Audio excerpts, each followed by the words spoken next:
Dzień dobry, dzień dobry. Witam w 2026 roku. Za czym przejdziemy do rozmów spod wody z Jakubem. Chcę Was zaprosić do subskrybowania kanału, gdyż ponad 70% z Was ogląda ten kanał bez subskrypcji. Co to oznacza? Nie dostajecie powiadomień o nowych odcinkach. No a w tym roku 2026 będzie się działo. Kanał nie umiera, będą nowe ciekawe tematy, testy sprzętu, dużo wydarzeń, być może nawet i właśnie jakichś relacji, bo tego się naprawdę dzieje. A teraz nie przedłużam, wy klikacie subskrybuj, a ja zapraszam Jakuba do rozmowy. Cześć Jakub. Dzień dobry, cześć. Cześć. Zacznijmy może od takiego szybkiego podsumowania roku 2025. Mamy już go za sobą, dzisiaj jest 12 stycznia.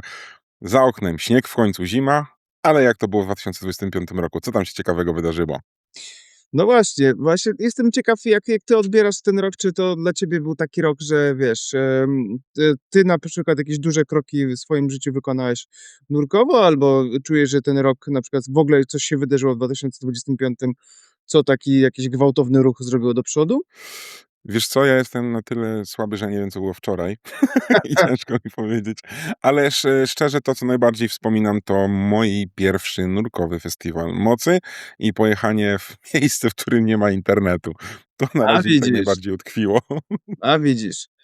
No wiesz co, ja będę pamiętał 2025 chyba tak. Po pierwsze za to, że się tam trochę działo, jeżeli chodzi o na przykład Aqualung przychodził pod dach Maresa, tak, i to było takie dla mnie Aqualung jest dość ważną firmą. Ja zawsze jakoś, ja nie jestem jakimś bardzo poważnym sprzedawcą sprzętu, tylko raczej tam swoim kursantom czasem coś bardziej kieruję ich niż sprzedaję, chociaż też sprzedaję jak najbardziej.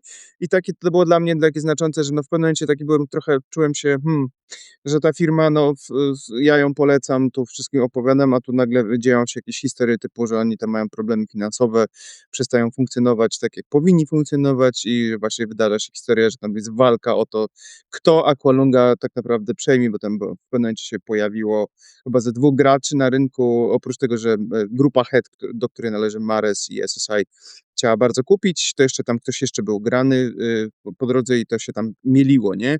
I w końcu Mares to bierze.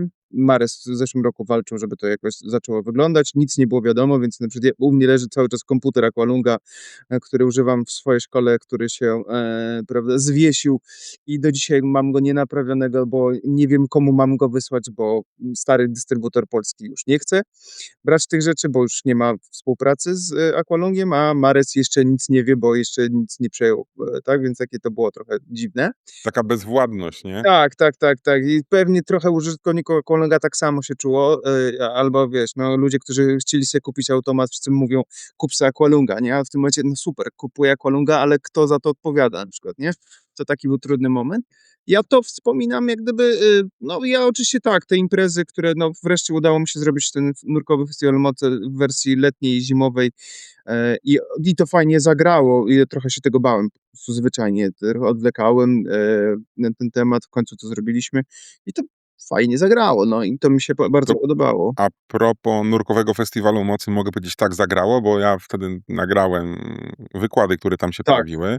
okej. Wykłady historyczne, co na początku byłem troszeczkę sceptyczny do tego. Tam był historia side mountu, historia dekompresji, Tak. historia jak to kiedyś się nurkowało i taka historia do it yourself, jak tam, nie wiem, z Tak, jak sobie Polacy tostera zaczęli znalezionego gdzieś na definicję. śmietniku zbudować coś. Ale patrząc po ilości osób, które obejrzało te wykłady online, no to naprawdę temat był bardzo ciekawy i ludzie są tym zainteresowani. Także jeśli jeszcze nie widzieliście, no to zobaczcie sobie linki, Koniecznie. wrzucę pod opisem do tego filmu, bo naprawdę bardzo fajne wykłady, mimo że historyczne, to dużo mówiące. To w sumie tak nie tak dawno było, jeżeli chodzi o niektóre rozwiązania. To nie jest taka historia typu 600 lat temu czy coś, tylko to było prawie że wczoraj, nie? Tak, dokładnie, to jest, wiesz, w zasadzie nasza, no w zasadzie to było zaraz przed tym, jak my zaczęliśmy nurkować tak naprawdę, te wszystkie historie tam się Dokładnie, nie? dzieją, nie? E, Co jeszcze w 2025 roku? No, afera związana z kursami Tak. nurków zawodowych, tak? Z firmą SPP Harpun. Temat się dalej toczy. Na razie no, przez okres, tak powiem, świąteczno-zimowy nie było czasu się tym zająć, ale tam parę listów i pism poszło z naszej strony do urzędów i zobaczymy, co oni podpisują. Oni oczywiście mają dużo czasu na odpisanie. Bardzo im zależy. Wiem, że poruszaliście chyba dyskusja też była na Nurkowym Festiwalu Mocy. Znaczy wiesz co, nie, ja poprowadziłem, nie robiłem z tego panelu dyskusyjnego, bo tak raczej tylko bardziej opowiadałem o tym, bo jednak wiesz co, no dużo ludzi jak gdyby nie zna tematu, więc wiesz, nawet jeżeli gdzieś nam się przewijały nagłówki, że są jakieś na ten temat artykuły na różnych portalach nienurkowych i na przykład na twoim kanale jest, wiesz, właśnie Spod Wody jest właśnie na ten temat, no to wiesz, ludziom to niewiele mówiło, więc chciałem po prostu tak trochę ludziom opowiedzieć, tak tego mojego wrażenia z całej tej historii i przybliżyć w ogóle taki bardzo przeglądowo całą, no, jak gdyby tą sytuację. I to tak bez wchodzenia jakieś bardzo w niuanse, też nie chciałem za bardzo oceniać jednej czy drugiej strony jakoś negatywnie czy pozytywnie. Chodziło tylko i wyłącznie o taką dość jasną i klarowną opowieść o tym, co tam się w ogóle wydarzyło i jakie ja mam po tym generalnie wrażenia. A moje wrażenia były proste, że generalnie rzecz biorąc to jest takie, to się nazywa, że to jest państwowy egzamin i uprawnienia masz państwowe, ale za tym stoją absolutnie ludzie z prywatnych biznesów, którzy jak gdyby, no, ciągną to we własnym zakresie. Jest nad tym urząd, który generalnie najchętniej by się tym w ogóle nie zajmował i takie Tak, mam tak. odniesienia do tego i jestem ciekaw dalej tego rozwoju wydarzeń, bo szczerze mówiąc rzeczywiście, dla mnie, jeżeli ktoś mi teraz powie, przyjdzie do mnie i mi pokaże, że ma państwowe uprawnienia do wykonywania zawodu, no to uśmiechnę się, no bo to jest, szczerze mówiąc, no, super, że to państwo firmuje, ale za tym absolutnie nie czuję jakiejkolwiek kontroli czy jakiejś kurateli państwa, bo to jest po prostu śmieszne. Ale no, bardzo chciałbym, żeby Harpun z tego wyszedł obronną ręką, bo głównie chodzi o moją sympatię do chłopaków, którzy są po prostu, widać, że wkładają w to ogromną ilość serca i sił i chcą to robić fajnie. Tak, ja naprawdę widziałem też, jak oni byli na Expo jednym, i robili to nie po to, żeby tam nie czułeś tego, że oni chcą, wiesz, tego wyłapać klientów i natłuc se potem kursantów, nie, tylko że widać, że chcieli po prostu, wiedzieli, że dla nich to nie jest impreza taka, wiesz, że tam znajdą klientów. Oni się chcieli pokazać i bardzo dużo w to serca włożyli, co mnie bardzo ujęło, tak? I widzę to też jak gdyby w tych kontaktach z nimi, że to są goście, którzy w to wkładają ogromną ilość serca. Tak, więc to mnie ujęło w nich i dlatego im bardzo, że tak powiem, sekunduję. Chciałbym, żeby sobie dobrze poradzili i wyszli z tej historii obronną ręką. Chociaż też trochę się martwię, szczerze mówiąc, że tam chyba trzeba by było w ogóle wrzucić granat w tą całą i ustawę, i te przepisy, i jak to zorganizowane, zrobić to od nowa, bo to jest po prostu, no, to takie trochę wydmuszka po prostu tego wszystkiego, nie? No i mam nadzieję, że to się w tym roku im zakończy, tak? Chociaż rozumiem, że oni też, no, na szczęście nie tylko i wyłącznie z tego żyją, więc mają tam jakieś swoje roboty, na które teraz jeżdżą i dzięki temu żyją, bo no, po prostu nikt im w tym momencie nie pomaga, a wręcz przeszkadza w tym, żeby z powrotem uczyć ludzi, tak? No, nurkowania Dokładnie zawodu. tak, nie? No. Także temat będzie grzany na pewno. No, Mm, oby. Ciekawe, co się w tym roku w ogóle wydarzy w tej historii, tak? No, nie będziemy o tym zapominać. Myślę, że mam nadzieję, Kamil, wrócimy jeszcze do tego tematu w tym roku parę razy i żeby ten temat tam nie przysychał, no bo wiesz, no, najważniejsze to, żeby trochę pilnować, żeby tam po prostu coś się działo w tej historii, bo to oczywiście, że u nas się tak lubi, że jest chwila afera, wszyscy się interesują, po chwili ten temat umiera, a nic się nie wydarza, tak, konstruktywnego w danym zagadnieniu. tak, tak, tak. No. Druga taka afera, która się cały czas gdzieś tam w tle kręci, którą też nagrywałem jedną rozmowę, przygotowuję się do drugiej, no to afera z Zakrzówkiem i plażą dla psów. Tam też Masakra. Co ja mogę powiedzieć? To jest po prostu masakra. No czytam tego chłopaka wpisy na ten temat. No trochę są takie dla mnie trochę zbyt sensacyjnym językiem pisane to wszystko, jakby nie wiadomo co. Ja w tym wszystkim widzę straszną indolencję po prostu lokalnych władz i bałagan taki po prostu, że nikt nad tym nie panuje, nikt nie ma na to pomysłu i robią czyli bardziej taki, wiesz, głupoty. urzędniczy bałagan, Głupoty ktoś się takie, nie zna, coś zrobił, chciał zrobić dobrze, nie wyszło, głupota, nie zna się, straszne niż głupoty. świadome działanie, nie? No i dzięki temu my straciliśmy naprawdę taki naczelny zbiornik szkoleniowo-rekreacyjny. Znaczy straciliśmy. No możemy tam teraz zanieść sprzęt na plecach, tak, bo samochód musimy stawiać cholernie daleko. tak, i kogoś posadzić na miejscu, żeby nam pilnował ciuszków, jak pójdziemy nurkować, bo już inni nurkowie tego nie przypilnują, bo ich tam po prostu nie ma, tak, więc, no, po prostu trochę mamy skomplikowaną, tą całą logistykę, ale no, możemy nurkować na Zakrzówku, to trzeba podkreślać. Fajnie byłoby też, może to jest też fajna, rola, którą powinniśmy my wykonać, czyli trochę ten temat nagłaśniać, żeby tam się jednak coś działo w tym temacie, żeby ten Zakrzówek po prostu nie umarł, tak. I ja się cieszę i o tym też napisałem 2 słowa, że na szczęście tą, no, pustka w przyrodzie nie lubi występować za długo i bardzo fajnie tą pustkę wypełnił, nasz obecny najlepszy szkoleniowy ośrodek rekreacyjny, czyli Honoratka, która po prostu, no, robi robotę dobrze i to jest No Jezu, genialne. tam co chwila się coś dzieje, nie? Ale wiesz, ale to jest, bardzo mi się też podoba ich podejście. To są bardzo spokojni ludzie, którzy tam robią swoją po prostu robotę i tylko i wyłącznie tą swoją robotą, ciężką i taką bardzo powolną, mozolną, wychodzą naprawdę na wysoki poziom, po prostu wykonując dobrze swoją robotę, nic więcej. Tam nie ma jakiegoś czarowania, tam nie ma PR-u. Wiesz, że oni są raczej oni nie chcą być medialni, tak? Oni, chyba nawet Wiem, zapraszam no ich wie, ten no mikrofon. właśnie, ty chyba próbowałaś ich parę razy już namawiać na to, żeby coś pogadali do kamery, a oni nie chcą po prostu. To nie są ludzie, którzy, wiesz, więcej oni nie chcą opowiadać, oni wolą, żeby jak gdyby czyny były ich jak gdyby taką jakąś deklaracją tego, co oni chcą. No i zobacz, ja się dalej będę uśmiechał na historię o tym, że kiedyś jeden z moich kursantów po prostu zżymał się na to, że tam wjeżdżaliśmy, trzeba było zapłacić gościowi te 20-30 zł, nie, bo było błotko i trawnik i koniec. Nie? No i proszę bardzo, gdzie te pieniądze poszły? Mamy super infrastrukturę. No, dalej nie mają prądu na dole, więc muszą jeździć z tymi butlami biedni, do tego przemysłowego ośrodka tam na górze, ale dają sobie świetnie radę. Jest to logistycznie dobrze ogarnięte. Według mnie ja tam w tych takich gorących okresach to ja na Zakrzówku dłużej czekałem na nabicie mojej butli na miejscu, niż jak oni sobie po prostu obsługują te butle, wożąc je tam na górę. Nie? Więc, i tu oni są w ogóle genialni w tym temacie, wiesz. Jak, nie mają, zasobów, żeby tam jechać, nabijać flaszki, czy nawet im się to po prostu nie opłaca, oni wolą na przykład wydać butlę ze swojego stoku, tak, zamiast nabicia i po prostu wtedy można sobie zrobić nurka na spokojnie i potem sobie nabić flaszkę i wszystko jest tak zrobione, żeby ludzie byli zadowoleni i wszyscy są szczęśliwi, więc no super. Działa. Zakrzówek, no niestety, ty jesteś masz nadzieję, że tam w ogóle coś się wydarzy takiego, że my, nurkowie, tam wrócimy i będziemy mieć jakiś kawałek swojej infrastruktury? Ciężko. Ciężko, nie? Bo ten budynek absolutnie do niczego, ale to było od początku wiadomo, że jak już się No, tylko pojawiły projekty tak naprawdę, było widać, że to jest absolutnie nie zrobione pod, nurkową infrastrukturę i nie to, ja i to akurat uważam, że no w tych artykułach trochę jest przesadzone. Ja nie wierzę w opowieść typu, że to było celowe czy coś. Nie, po prostu ktoś kompletnie nieogarnięty, niekompetentny wziął się za ten temat, tak?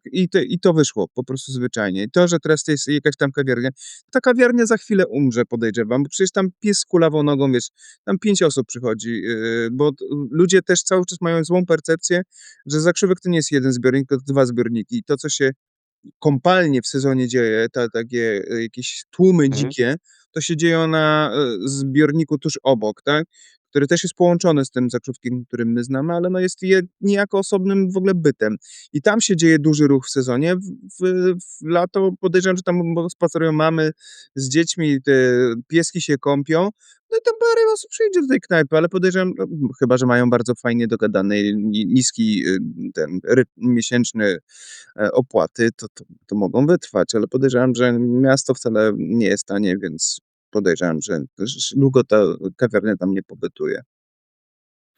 No dobra, to jeszcze jedna taka rzecz, która się wydarzyła w 2025 roku, dosyć ważna i głośna, no to serial Heweliusz. Rozumiem, że oglądałeś, No hello, no come on, ja jestem Heweliuszofilem po prostu, no. a poza, rozumiem, podcast, też słyszałeś o Heweliuszu, czy nie? W jakim sensie? Nie rozumiem. Romana A, Czajarka. tak, Heweliusz no chodzi o też historię, tak, podcast. tak, oczywiście, bardzo wszystko w zasadzie łyknąłem, wszystko co było, na naszym jak gdyby, rynku medialnym, cokolwiek dotyczyło Heweliusza, to śmiem podejrzewać, że no, liznąłem każdy chyba wątek, gdzie ten Heweliusz był wymieniany z nazwy po prostu i dotyczyło to naszego oczywiście promu, tak? Mhm. Tak, który zatonął. Więc wszystko tam dosłownie łyknąłem, łącznie z tym e, takim dziwacznym tym podcastem pana Czajarka, ponieważ no, tam parę wątków było takich trochę sensacyjnie podkręconych i nie do końca dobrze wyjaśnionych, w sensie takim, żeby tak się układała jakaś ciekawa i sensacyjna historia, a nie żeby to było takie od A do Z opowiedziane, dlaczego tak się stało i jakie są prawdopodobne przyczyny i które z tych hipotez, które są tam mocno podawane jako niemalże pewnik, tak, że to są jednak dalej hipotezy. Co też troszkę, to też tam odbyła się dyskusja w internecie, którą niechcący zacząłem, czyli to, że ja sobie tak napisałem, że ten serial jest fantastyczny i świetny, Mhm. tylko ja też bym się ucieszył na serial, który byłby taką bardziej skupioną jednak na faktach opowieścią, niż po prostu taką opowieścią o tej trudnej rzeczywistości, w latach, w których pływał ten Heweliusz, czyli tego takiego kapitalizmu bardzo, bym powiedział, jeszcze nierozwiniętego w Polsce i tego wiecznego kombinatorstwa po prostu, które się po prostu przyczyniło do tej katastrofy, czyli te łodzie ratunkowe, które nie domykały się, ten sprzęt ratowniczy dla ludzi, który był pochowany po szafkach i ludzie nie dostali tego sprzętu ratowniczego, a że tylko marynarze mieli te termiczne skafandry, tak, a nie cała ta klientela, która płynęła tym, na szczęście niewielka ta klientela była, wbrew pozorom, tak? I to, że ci ludzie w ogóle nie byli przeszkoleni w żaden sposób, czyli po prostu nie odbywało się jakikolwiek forma jakiegoś protokołu bezpieczeństwa wtedy nie była grana pod tytułem trzeba jakoś obsłużyć tych pasażerów w razie wypadku, nie? To tego w ogóle po prostu nie było, bo taka była rzeczywistość wtedy, nie?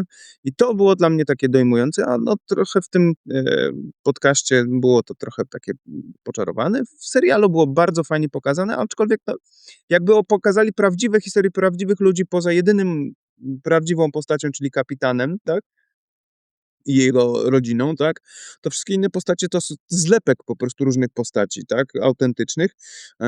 Czy jak gdyby taka jak gdyby wizja artystyczna danej postaci, tak? Że specjalnie oni tam to też dużo o tym słuchałem, czytałem, że oni specjalnie jak gdyby poszli tym tropem, żeby tam nie było autentycznych postaci, bo nikomu nie chciano tak naprawdę robić jakiegoś tam e, niesympatycznej sytuacji, bo to wciąż jednak dużo ludzi i rodziny tych ludzi żyją, tak? I tam jakoś pamiętajmy, że tematy związane z procesami odpowiedzialnością jakoś dopiero niedawno się kończyły odnośnie Heweliusza, tak? Tam przed Trybunałem Europejskim się kończyła jakaś historia w 2020 coś, była ostatnia historia, jakiś tam wyrok w tej sprawie, tylko oczywiście już się nikt tym nie interesował absolutnie, nie? Więc to było znakomite. No i ale serial Wiesz zrobił co, jedną robotę, mój drogi, dla mnie bardzo ważną. tylko zacznę do tego dojdziemy jeszcze właśnie tak chciałem powiedzieć, że faktycznie to dobrze, że w tym serialu jest wizja tych osób, tej tragedii i tak dalej, no bo dosłownie dzisiaj rano czytałem ciekawy wyrok sądowy. No, Kojarzysz serial o Czarnobylu? Chyba to HBO to było. miniserial, ten tak, taki króciutki Tak, bardzo, 6-odcinkowy miniserial, genialny też. tak, tak, dokładnie. No i to się okazało, że właśnie wdowa po zmarłym strażaku, który faktycznie zmarł ratując tą całą elektrownię, Tak. wygrała w sądzie z twórcami serialu. Dzisiaj czy coś takiego, czy nawet w zeszłym O, tygodniu, gdyż w serialu użyto nazwisk i imion tej wdowy i prawdziwy. jego strażaka. No i właśnie niezdrowe zainteresowanie, natręctwo ludzi, presja otworzyły stare traumy u tej kobiety. Mhm. No i ona właśnie zażądała usunięcia swoich scen z tego serialu, no i O wygrała właśnie widzisz. ten proces. Stąd domyślam się, że jeżeli te osoby jeszcze żyją po Heweliuszu, dlatego tam jest taka wizja, to są No, fikcyjne postacie, zlepek, żeby też właśnie nie przypominać tych tragedii tym rodzinom. dokładnie Więc tak. To jest dość świeża rana w sumie naszej historii. Co też oczywiście, to jest ciekawy wątek, bo oczywiście to, co bardziej mi się nie podobało w tym całym jak gdyby hypie heweliuszowym, trochę też właśnie przez pana Czajarka trochę podkręconym, to ten wątek nurkowań na Heweliuszu, że to jest, wiesz, dla dużej grupy ludzi, Jednak jest to na tyle jak gdyby temat kontrowersyjny, że oni sobie nie wyobrażają, że tam można nurkować, tak, że nie powinno się Mhm. tam nurkować.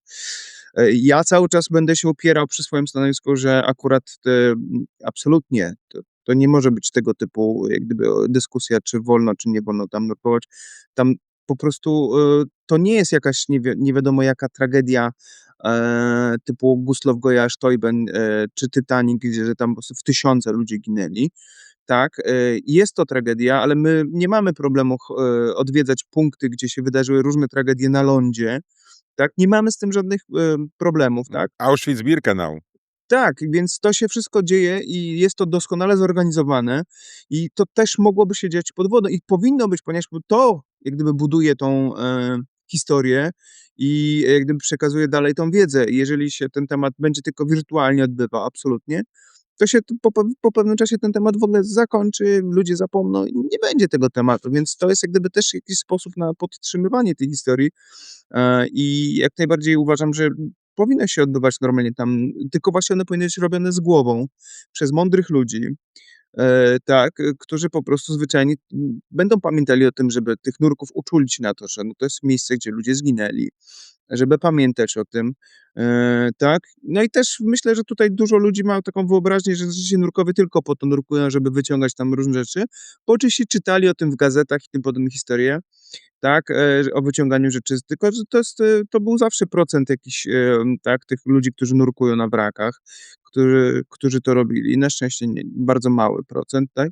I to już się też troszkę już to przestało być modne po prostu. Kiedyś ludzie wyciągali, nie było internetów, nie było takich rzeczy, więc tam jak ktoś miał w garażu u siebie powieszony, prawda, dzwonek z jakiegoś okrętu, tak, to wiedziało paru kumpli tego gościa.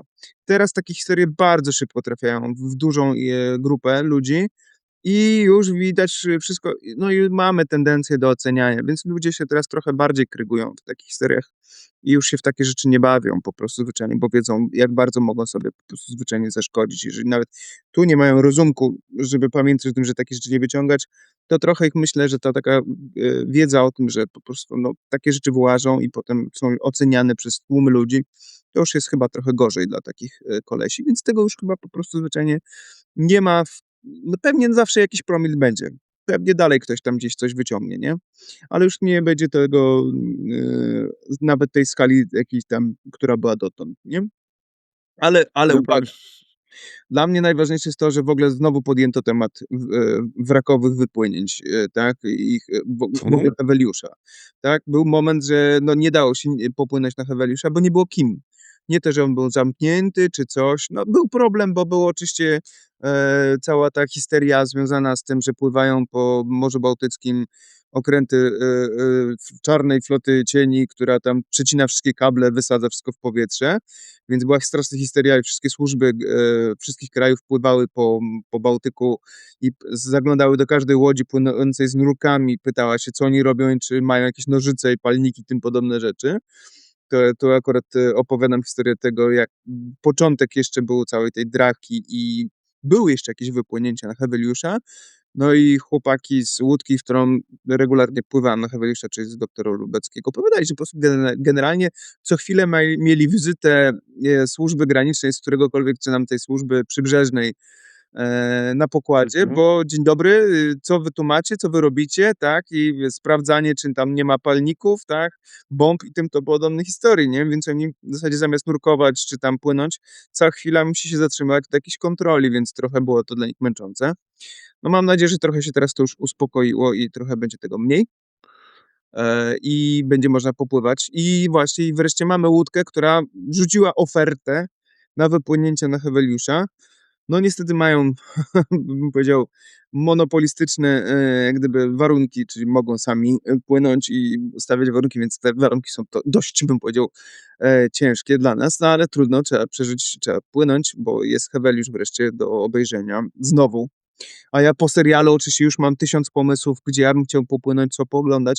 No i przede wszystkim, znowu mnie naszło, że koniecznie muszę jakąś fajną dokumentację zdjęciową spróbować zrobić, jakieś ciekawe zdjęcia przywieźć, bo No moje właśnie, zdjęcia a były fatalne. te pierwsze chyba wypłynięcia mają być w wakacje dopiero, jeśli kojarzę.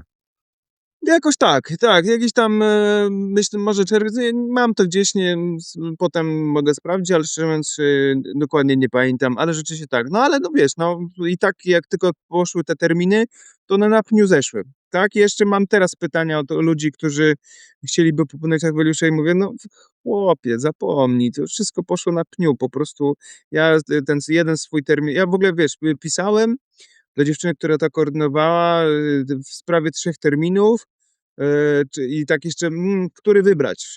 Potem już na końcu to było tak: "Dobra, dobra, trzymaj już mi ten jeden, jedyny termin, który i tak był już taki sobie, nie, ale już dobra, trzymaj, bo już widziałem, co się dzieje dookoła", że po prostu te terminy znikały po prostu jeden za drugim.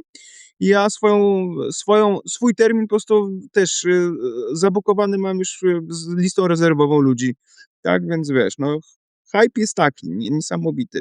Super, no, bo to jest ciekawa opowieść. Dla mnie to zawsze było, wiesz, dla mnie to było to marzenie takie nurkowe w zasadzie, że to jest właśnie, nie tylko wrak ciekawy sam w sobie, ale on ma właśnie historię. Teraz dodatkowo jeszcze pięknie dopowiedzianą przez ten serial, więc już w ogóle, no to jest masz zbudowaną przepiękną opowieść i to znaczy o wartości tego wraku. Dokładnie, dokładnie tak.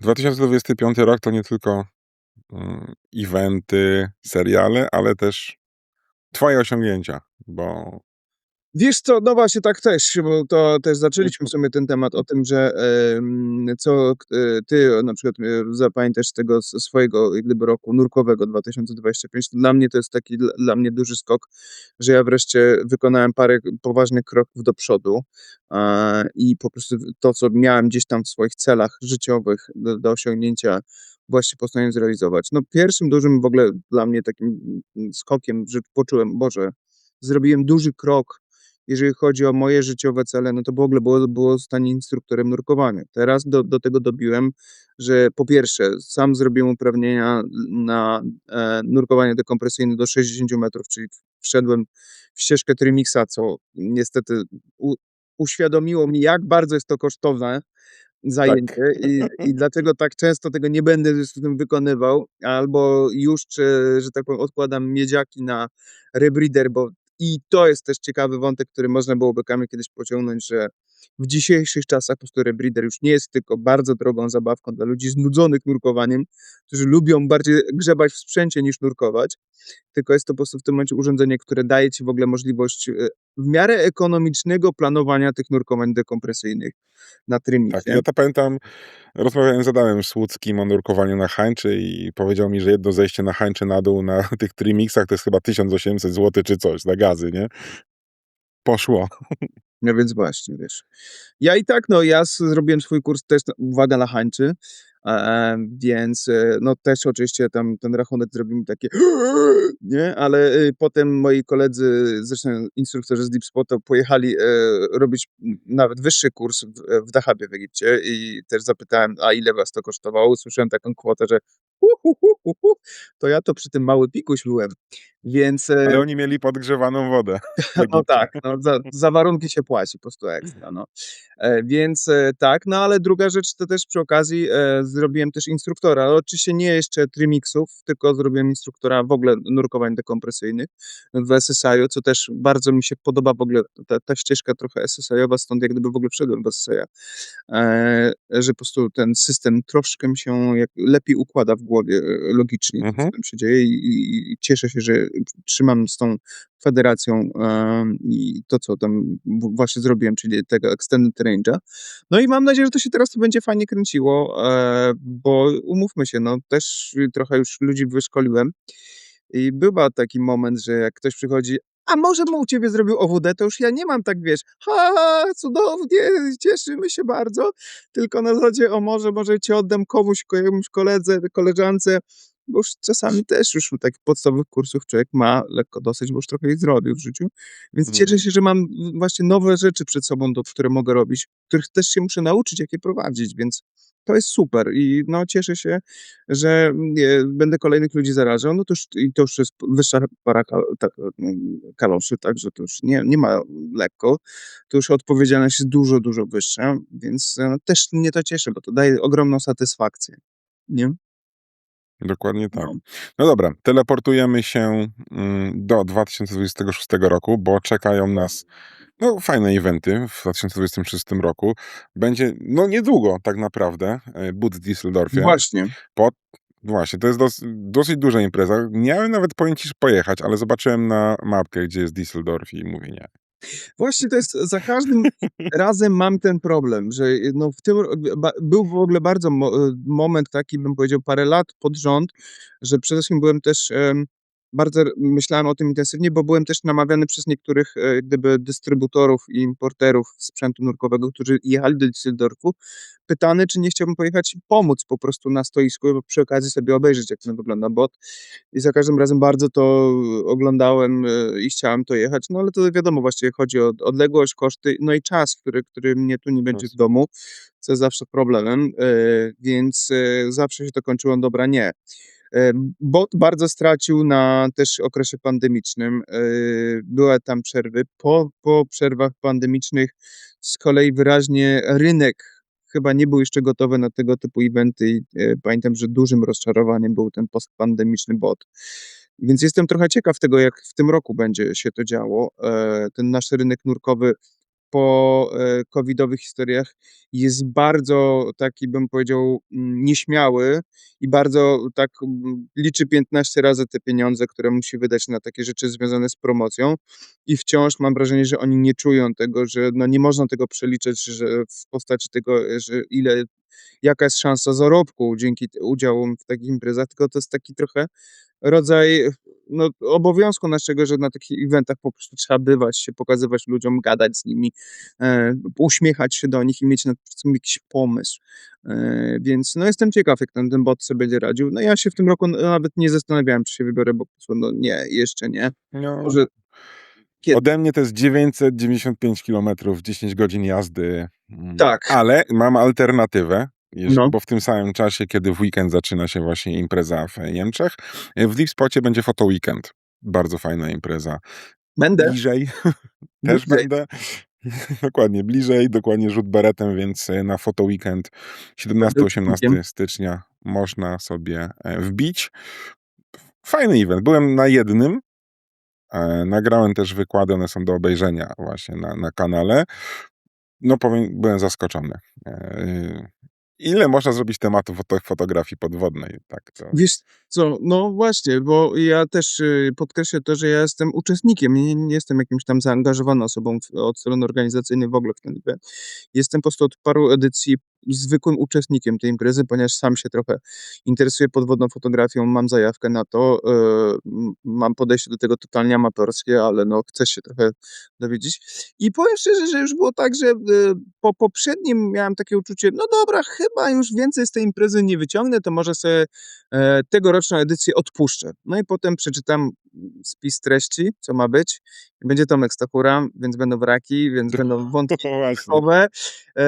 No to ja zrobiłem: "Oho, będzie Tomek, muszę być". No i, napisałem, zapłaciłem i jestem na liście uczestników, więc, po prostu zwyczajnie dla mnie to będzie ta wartość tego eventu, że właśnie będą te tematy bałtyckich wraków i Tomek Stachura, Dokładnie. którego zawsze lubię słuchać, o czymkolwiek by nie opowiadał, mógłby opowiadać o cudownych właściwościach betonu, też bym pewnie posłuchał.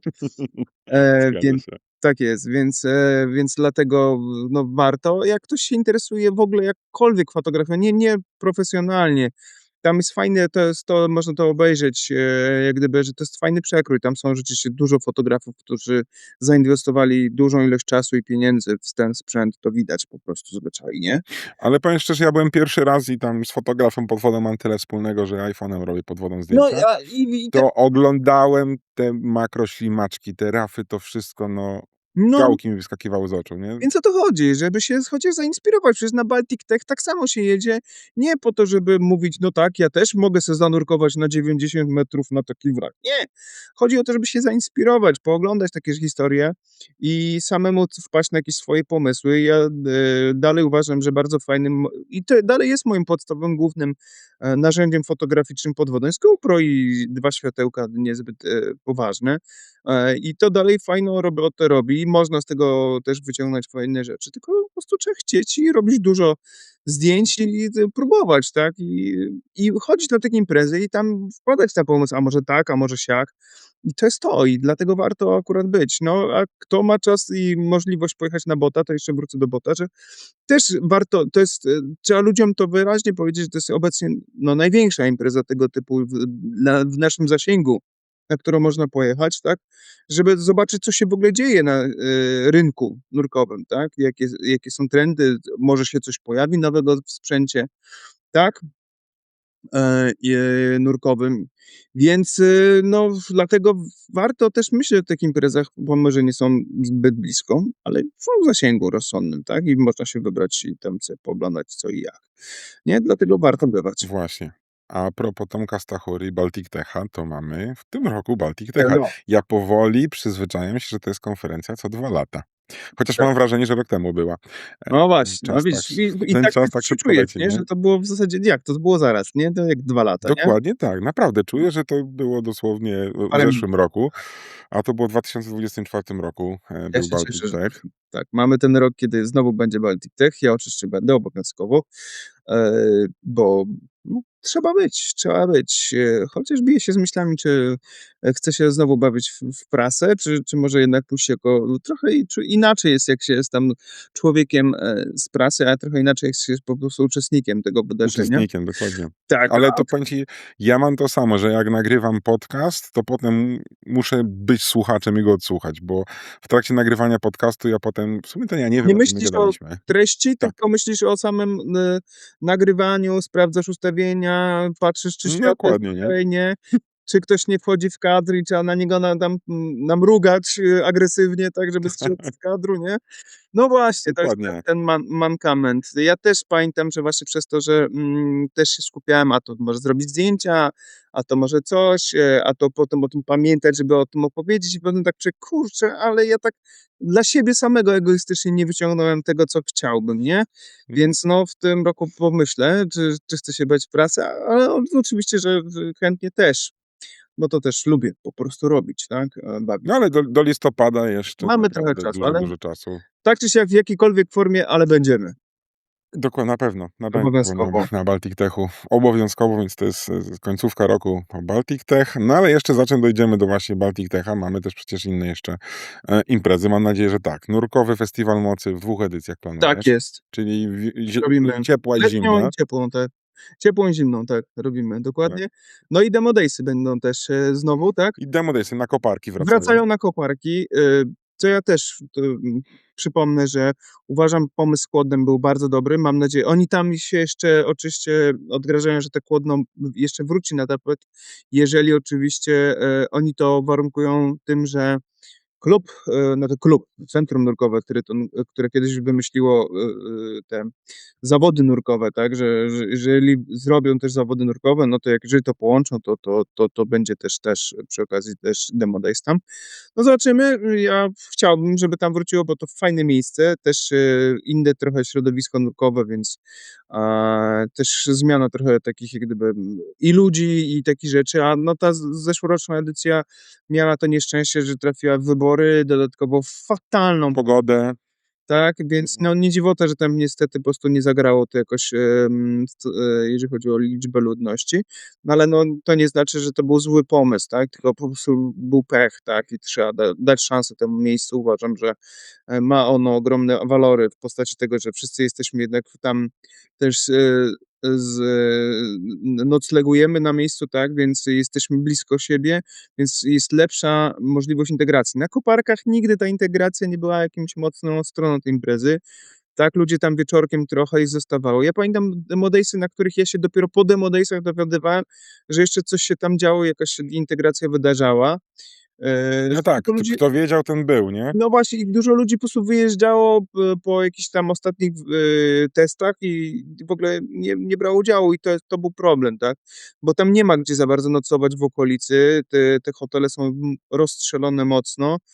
tak, i trzeba zawsze jakoś wrócić jeszcze, tak, więc no to jest zawsze tam problem. No ale No właśnie, ale to jest plus na przykład Nurkowego Festiwalu Mocy, że jesteśmy w jednym miejscu. To mi się mega podobało, że ktoś dosłownie w piżamie, w klapkach zszedł na wykład na przykład, nie? no więc o to chodzi, no to jest ten ogromny plus miejsca, że to wszystko dzieje się w jednym miejscu i to jest bardzo buduje dobrze taką atmosferę, pomaga integracji tych ludzi, no ułatwia logistykę całą, więc no to jest naturalny wybór takich miejsc. Chociaż no wiadomo, ja będę zawsze podkreślał, że, no kulka ma wiele zalet, niekoniecznie te zalety związane z przejrzystością wody. E, tak, ale to nie przeszkadza temu, żeby się po prostu dobrze tam bawić, a nurkować też można. No i w tym roku wreszcie odkryłem, no chociaż ja też podejmowałem kiedyś próby i ta wizura nie była jakaś szczególnie, ciekawa w sezonie ciepłym na kulce, no ale w zeszłym roku byłem wręcz zaskoczony tym, jak, bardzo dobra była widoczność w tym jeziorze w lato, tak? Więc, no, mam nadzieję, że w przyszłym roku tak samo będzie, że po prostu no, wizura była taka, że aż zdjęcia jakieś porobiłem pod wodą. Byłem zszokowany tym faktem, bo zwykle to już, dobra, jadę na kulkę, to nie biorę aparatu, bo po co pod wodę, bo przecież nic, zdjęcie takiego śniegu przed, obiektywem, to po co? No, a tu się coś zaczęło dziać, więc no, mam nadzieję, że też będzie takie. No i też obiecuję, że znowu staniemy na rzęsach, żeby przede wszystkim zbudować fajną atmosferę, i właśnie powodować tę integrację. I też moją ambicją jest zrobienie coś à la zawody nurkowe, żeby tam się trochę takiego, jakieś współzawodnictwa pojawiło między nurkami. To fajnie gra i to buduje też fajną atmosferkę. Te gry, które były i widziałem, że się podobały ludziom, chociaż no właśnie, chyba ludzie się po prostu tego też nie spodziewali, stąd jak gdyby, to uczestnictwo w grach jeszcze było dość, nieśmiałe. No to mam nadzieję, że w przyszłym roku już to będzie śmielsze i ludzie chętnie się, po prostu, w te gry włączą i będzie ich więcej, a jak będzie więcej, to będzie fajniejsza to też zabawa, nie? No. Dokładnie tak. A propos bycia śmielszym, to bardzo mi się podoba twój projekt, te ogarniaki nurkowe. Takie Tak, tak. warsztaty, to nie są kursy, szkolenia, po których masz plastik, dyplom i tak dalej, ale takie zajęcia w Deep Spocie, gdzie można doszlifować, jakieś swoje na przykład umiejętności, tak? Podzielone tematycznie. Rozumiem, że wracają w tym roku.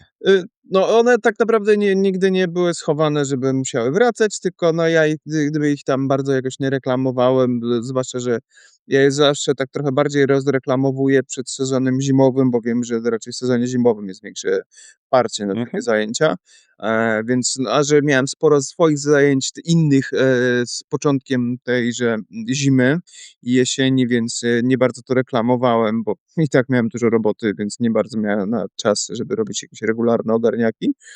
Nie, no to rzeczywiście teraz troszkę ten temat, dmuchnąłem, żeby tam się trochę zadziało, bo akurat mi się zrobiło trochę luzu w lutym i pewnie w marcu też będę miał trochę luzu, więc chętnie, zrobię znowu jakieś zajęcia z ludzikami.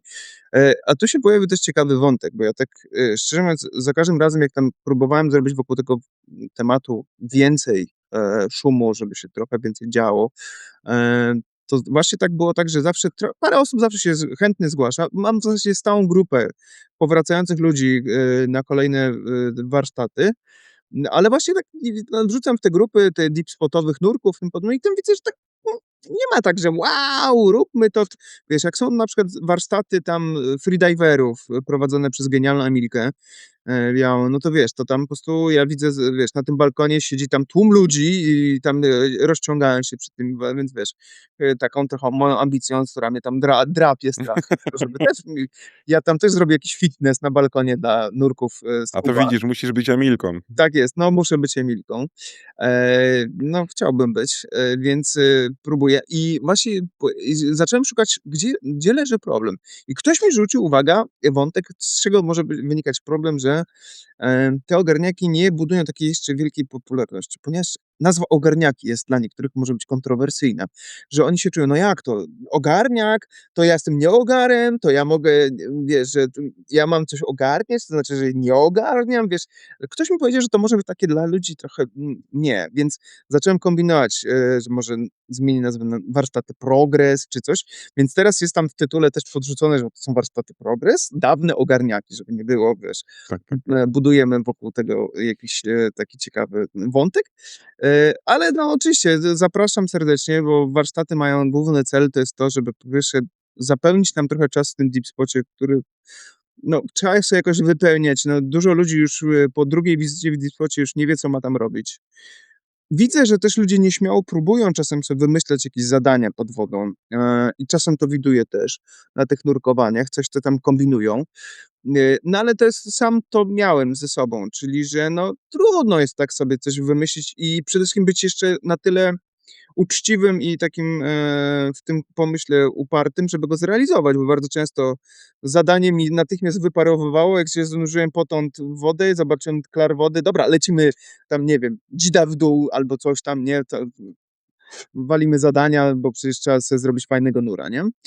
Więc te warsztaty mają jak gdyby dać taką możliwość porobienia czegoś ciekawego, ale też będą dalej jakąś taką atrakcją, a nie jakimś tam kursem, że tam wiesz, teraz ty patrz na mnie i będziemy tam ćwiczyć 15 000 razy neutralną pływalną żabę i tym podobne rzeczy. Nie. Ja daję ludziom opcję. Chcesz, nie wiem, zobaczyć, jak się dobrze dogadać z żabą, nauczyć się żaby wstecznej? Proszę bardzo, poćwiczmy to razem. Pokażę ci parę trików, spróbujesz, pójdzie, super. Nie, to dostaniesz pracę domową. Więc tam w swoim już czasie to spokojnie doszlifujesz, i już, i na spokojnie, na luzie, tak? To ma być na Dokładnie luzie tak. przede wszystkim, nie? Dokładnie tak, więc mam nadzieję, że będzie tego. Ja widziałem tam propozycje poręczowania na przykład, tak, pliwania I w ślepej to jest masce i to, tak co dalej. ja chcę strasznie nakręcić, a widzę, że tak ludzie nie wiem, czy to jest dla nich takie, to dziwne, to wrakowcy, jaskiniowcy to robią, ja tego nigdy nie będę uprawiać, to ja nie chcę się tu... A dla mnie to jest fajna zabawa, bo tam trzeba tak, ja tam takie przysawki przysywam sobie w różnych miejscach tej takiej kafelkowej Mhm, jaskini, nie? tak. I tam trzeba tą linę sobie wymyślić, jak on tam przeprowadzić, zaczepić. Pokazuję ludziom metody w ogóle mocowania tej linki w warunkach takich właśnie podwodnych, jak to zrobić szybko, sprawnie, efektywnie, nie? Więc to już samo w sobie jest jakimś ciekawym zadaniem, które trzeba tam przeprowadzić, wykombinować pod wodą. I druga fajna zajawka, bo to ma być zajawka, to nie mają być jakieś turbo trudne, skomplikowane ćwiczenia. To jest wyczucie pływalności bez tego ważnego elementu, czyli wzroku. Czyli albo zasłaniamy sobie maskę, albo zalewamy ją, tak, żeby poczuć, jak to jest, kiedy no, nie mamy tego ważnego elementu wyposażenia, czyli wzroku do dyspozycji, bo jest ciemno, bo coś się wydarzyło, że nic nie widać i czy my dalej kontrolujemy pływalność. Najpierw to robimy stabilnie, statecznie w jednym miejscu, żeby w ogóle wyczuć to i jak widzę, że ta osoba jest całkiem okej z tym zadaniem, no to wtedy ona rusza sobie po tej linie i poczuje się wreszcie, o co chodzi, dlaczego ludzie ćwiczą w ogóle takie procedury w ramach kursu wrakowego i jaskiniowego, tak, żeby otworzyć im oczy, dlaczego jest to ćwiczone, dlaczego, kiedy to się może takim ludziom przydać i jak bardzo dziwnym, a jednocześnie istotnym jak gdyby zadaniem jest umiejętność po prostu radzenia sobie bez wzroku w takich sytuacjach, żeby mieć taką pewność, że nie ma takiej sytuacji, z której nie wyjdę, tak, jeżeli oczywiście odpowiednio się przygotuję do tego. No i to mi się strasznie podoba. Chciałbym, żeby akurat tych, ogarniaków z prowadzeniem liny i pływaniem po niej było więcej, bo to jest, dla mnie ciekawy temat. No, mi też się podoba i to właśnie rzuciło mi się w oczy. No, dokładnie tak. Dokładnie tak. Ja jeszcze, przypomnę, że my jeszcze mam nadzieję, że w tym roku, będziemy mieli Expo w Deep Spocie. Ten temat tam się, że tak powiem, mam nadzieję, zaczyna mielić, bo ja tam już zarzuciłem ten temat, na wędce, wypuściłem, teraz czekam, aż spławik w wodzie zacznie się ruszać. Odpowiedni dział w Deep Spocie zareaguje na tę przynętę tam powieszoną, i że ten temat ruszy, no bo to już rzeczywiście to jest ten moment, kiedy trzeba dać znać rynkowi, przede wszystkim potencjalnym wystawcom, że impreza będzie. w swoim, mam nadzieję, standardowym terminie i że się Mhm. wydarzy. I też będę mógł zaprosić ja, może albo w imieniu organizatorów też nie wykluczam takiego wątku, że ja tylko tam jakoś trochę pomogę, ale nie będę już organizatorem. I że ten, DeepSpot się z Expo swoim wpisze na stałe też w harmonogram, naszego kalendarza naukowego. Bo to fajna też, no bo to jest, chodzi o to, że ta impreza jest w lokacji, która też jest dostępna dla ludzi, którzy na przykład nie jeżdżą na eventy nurkowe te związane z wodami otwartymi, bo mają trochę inne podejście do nurkowania, czyli tylko co tam na wakacje pojadą sobie zanurkować. I właśnie to mi się podoba w Expo w DeepSpocie, że no trochę innych ludzi tam można spotkać na tej imprezie, tak? Dokładnie tak. No. No i w dobrym miejscu tak naprawdę, prawie centrum Ciepła woda Polski. przejrzysta. Czego chcieć To więcej? dodatkowo, No więc dokładnie tak. właśnie. No. Chyba tak podsumowaliśmy, nie? Co się będzie działo. Ja mam nadzieję, mogę teraz tylko życzyć sobie i tobie, żeby się trochę fajnych nurkowań w tym roku nam udało zrobić. Jutro się widzimy w takim razie. Mam nadzieję, że cię też zobaczymy na wapiennikach. Nie idzie nam to dobrze. My się tak co roku umawiamy na te wapienniki i może nam się tym razem uda. W tym tygodniu planuję tam podjechać, bo mam taki luźny tydzień i chciałbym podjechać w tym tygodniu. To chyba zobaczyć tylko, czy jest wreszcie lód, który miał być wcześniej, więc ja odpuściłem sobie moje nurkowanie, po czym zobaczyłem, że byli i że nie było w ogóle lodu, więc oczywiście dlaczego ja byli? Lód chyba jest. Powiem ci tak, Pewnie już tak. kończę rozmowę i właśnie jadę do kolegi, który wczoraj był na wapiennikach i zaraz się dowiem No co i jak więc dosłownie. ja chyba poczekam jeszcze, może po feriach się tam chętnie wybiorę, bo teraz za chwilę mam ferie, ale tak, trzeba będzie zobaczyć. No i mam nadzieję, że się, Nie, tak, jutro pewnie. widzimy się na DeepSpocie i mam nadzieję, że się zobaczymy nie raz na kanale i pogadamy o tym i owym, czego nam Dokładnie tak. obu życzę. Dzięki Kuba, Dziękuję. a wy kliknijcie subskrybuj i widzimy się, słyszymy w Subskrybujcie. następnych odcinkach. Cześć! Cześć, na razie.